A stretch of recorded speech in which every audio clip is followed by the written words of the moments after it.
हे बघा, इथे तुम्हाला असं काहीतरी रंगवल्यासारखं दिसत असेल आणि आजूबाजूला असे दगड ठेवलेले आहे आणि इथं लिहिलं आहे, थोडं पुसट झालं आहे, देवी खाली पाहून चला. तर याची गोष्ट मी एका व्हिडिओमध्ये बघितली होती.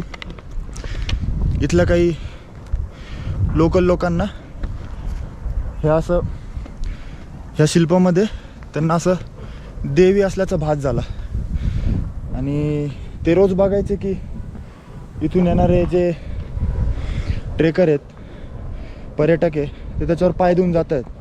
तर त्यांना वाईट वाटत होतं.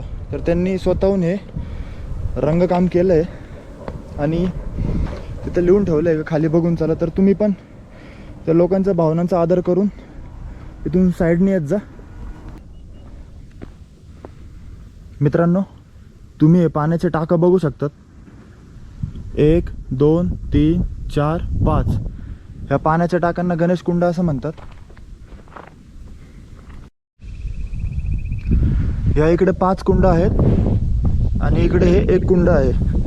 पूर्वीच्या काळात इथे धान्य साठवायचे, पण आता इथे पाणी भरलेलं आहे. माझ्या मागे तुम्ही बघू शकता एक छोटंसं भवानी मातेचं मंदिर आहे आणि इथे शिवाजी महाराजांची मूर्ती आहे. तर पहिले आपण देवीचं दर्शन घेऊ, मग महाराजांचं दर्शन घेऊ.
प्रभू श्रीरामचंद्र वनवासात असताना ह्या किल्ल्यावर विश्रांतीसाठी येत असत.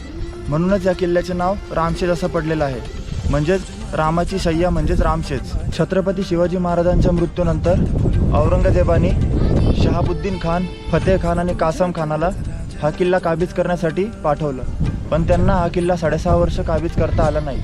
इतके वर्ष झुंज देऊन सुद्धा मुघलांना हा किल्ला काबीज करता आला नाही.